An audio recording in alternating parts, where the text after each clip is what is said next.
નમસ્કાર મિત્રો, આપણે હાલમાં જે કાંઈ ભરતીના ફોર્મ ભરી રહ્યા છીએ અને આપણે જે કાંઈ શિક્ષક થવાના જે સપના આપણે હાલ જોઈ રહ્યા છીએ તે પાછળના જે કાંઈ કારણો છે મિત્રો, એ આજના આ વિડીયોમાં તમે જોઈ શકો છો કે ભૂતકાળમાં આ ટેટ ભરતી લાવવા માટે કેટલા ઉમેદવારોએ પોતાનું રોહી ગાંધીનગરની ધરતી પર રેડ્યું છે. આવા અનેક નાની અનામી મિત્રોએ આ ભરતી લાવવા માટે રાતદી એક કરેલા છે. તમે વિડીયોમાં જોઈ શકો છો કે કઈ રીતના પોલીસના ત્રાસ સહન કરીને પણ આપણા આ લડવૈયા યોદ્ધાઓ કાયમી શિક્ષકોની ભરતી આવે એટલા માટે તેમણે રાત દિવસ જોયા નથી અને ગાંધીનગરમાં સતત આંદોલન કરી રહ્યા હતા. તમે વિડીયોમાં જોઈ શકો છો કે ઘણા એવા ઉમેદવારો હતા અને ભાઈઓ અને બહેનો પણ એવા હતા કે જેમણે કાયમી શિક્ષકોની ભરતી લાવવા માટે પોતાના રોહી પણ ગાંધીનગરની ધરતી પર રેડ્યા હતા. પોલીસ આ ઉમેદવારોને ડામવા માટે કેટલા અટકંડા કર્યા હતા, તેમ છતાં પણ આપણા લડવૈયા યોદ્ધાઓ કાયમી શિક્ષકોની ભરતી આવે અને ગુજરાતના હજારો એવા ટેટાટ બેરોજગાર મિત્રોને કાયમી શિક્ષક બનવાનું એક સપનું એમનું પૂરું થાય એટલા માટે આ મિત્રોએ ગમે તેવા પણ ત્રાસ સહન કર્યા હતા. તમે વિડીયોમાં જોઈ શકો છો મિત્રો.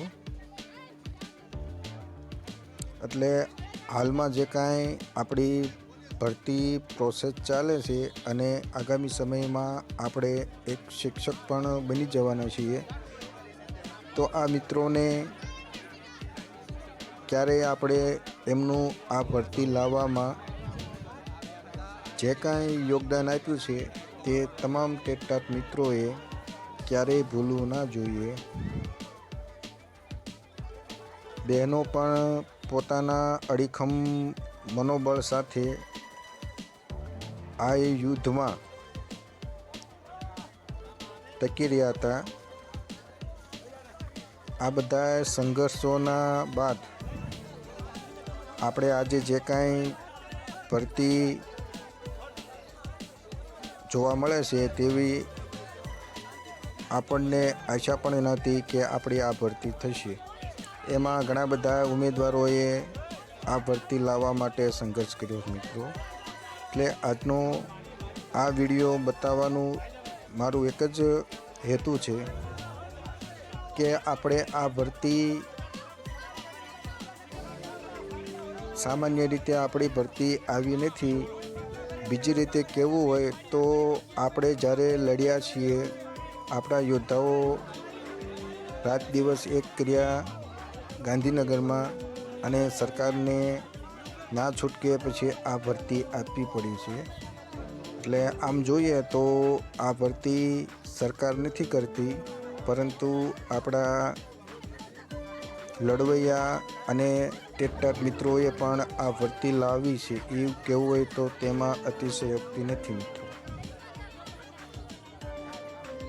જે રીતના દેશને આઝાદ કરવામાં આપણા લડવૈયા નેતાઓનો જેટલો ફાળો છે, એવો જ આપણે આ ભરતી લાવવા પાછળના આપણા ટેટાટ મિત્રો અને એમાંય ઘણા બધા લડવૈયા યોદ્ધાઓનો પણ એટલો જ ફાળો છે મિત્રો. તો આ મિત્રોનું યોગદાન આપણે ક્યારેય ભૂલવું ના જોઈએ. જોઈ શકો છો તમે વિડીયોમાં કેવા ત્રાસ સહન કર્યા હતા. અને ત્યારબાદ આપણે જે કાંઈ આ ફોર્મ ભરીને હાલમાં આપણે જે આશા બેઠા છીએ કે અમને ટૂંક સમયમાં અમારી નોકરી મળશે, તો તેના પાછળનું આ યોદ્ધાઓનું પણ યોગદાન છે મિત્રો. તો દરેક મિત્રોએ આ ભૂલવું ના જોઈએ કે કેટલા ત્રાસ કર્યા હતા પોલીસ દ્વારા, અધિકારીઓ દ્વારા. તેમ છતાં પણ આપણને એક વિશ્વાસ હતો કે એક દિવસ તો અમે એ કરી બતાવીશું જે અત્યાર સુધી આપણને જોવા નહોતું મળતું.